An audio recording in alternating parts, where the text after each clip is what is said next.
Hey guys, it's Big G Money and Finance, and welcome back to my channel. Today I'm going to talk to you guys about bonds. What, James Bond? No, a bond is basically an IOU. So I guess for a crude example, you think about paying your friend on Zelle or one of those payment systems. You know, you pay them back after them loaning you money, but the difference here with a bond is the fact that it gives you interest. It's basically an IOU, like I'll pay you back at a future time. So what kind of bonds are out there? So you have to look for two kinds of bonds, right?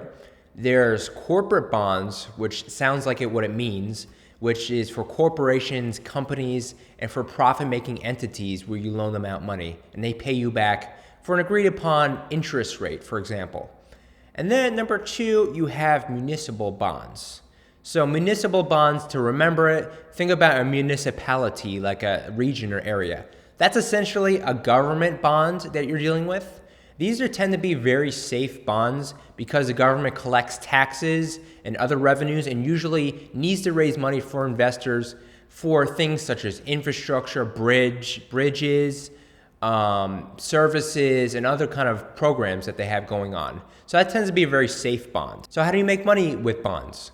Essentially, with bonds is essentially you loan out the money for a fixed amount of time, and the entity that you're loaning out will pay you back a set amount of par. So par is basically, it usually starts at $1,000 for the bond, and the par is a guaranteed money that they will pay you back from the investment.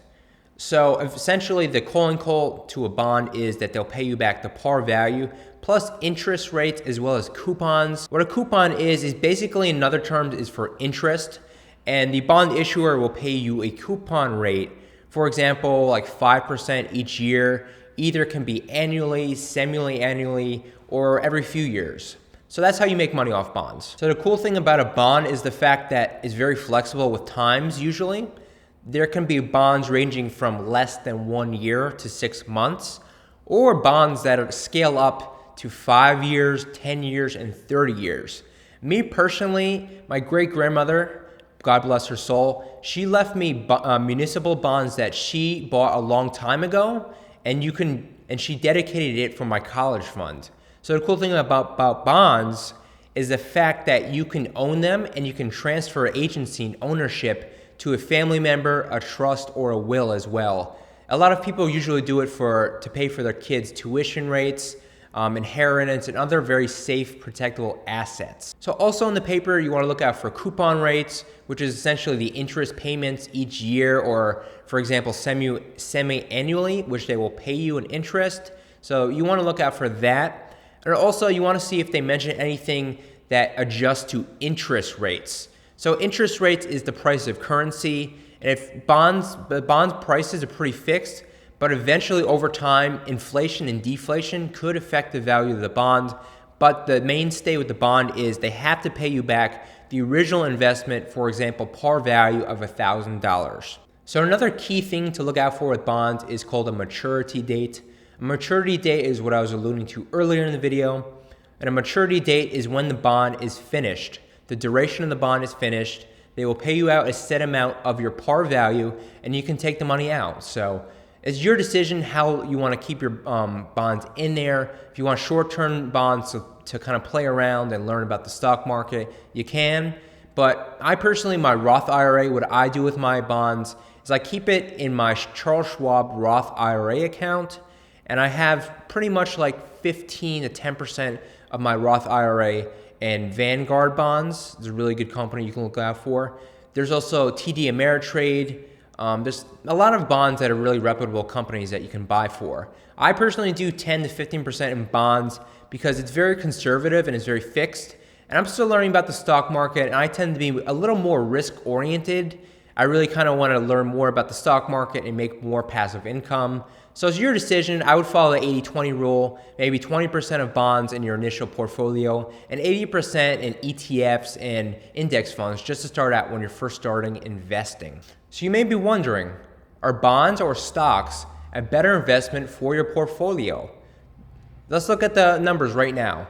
Essentially, since 1926, according to Morningstar, bonds have averaged about 5 to 6% return since 1926, which is pretty good despite all the Great Depression, wars, and economic volatility. It's a pretty good return, I must say myself. And stocks have averaged between, let's see here, 10 and 11%. That's that's about 100% more in terms of investment ROI. But stocks are more volatile traditionally. They're subject to more corporate bankruptcy, the whole economy as a whole, and Great Depressions, recessions, and booms in the economy. So traditionally, stocks have performed better than bonds. So if you're wondering, should I do one or the other, I suggest that you do both. You do the Pareto principle, which I mentioned in my other video, linked down below, which essentially is the 80-20 rule. I would say 80% of your portfolio should be in stocks and equity. Stocks essentially are equity of ownership in companies, and bonds are essentially an IOU. So the difference is stocks are an equity, you own a piece of the company, and bonds are just loaning out money. So if I had to say, I would do both, more stocks than bonds, but I would say do both, experiment, and learn more about the stock market. So if you guys like what you hear and you want to get started investing, or you already invest and you want a really cool tool called Webull, it has great features such as early trading hours, and most importantly, if you download the link below, you deposit $100 or more, you get up to 2 free stocks just for joining, up to $1,600. So I hope you guys liked this video about bonds. I hope you learned something today, and I hope you consider investing in some bonds yourself like I do. Bonds are really good and safe investment for your money. You shouldn't put all your eggs in one basket, as the saying goes. But if you like this video, please subscribe to my channel, Big G Finance and Investments. Follow me on Instagram at Big G Art World. I know it says art on there, but my specialty is finance, investing, and art.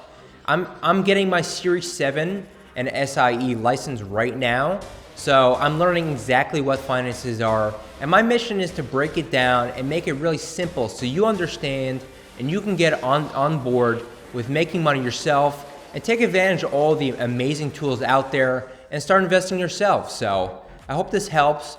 Take care, God bless, and see you in the next video. Ciao.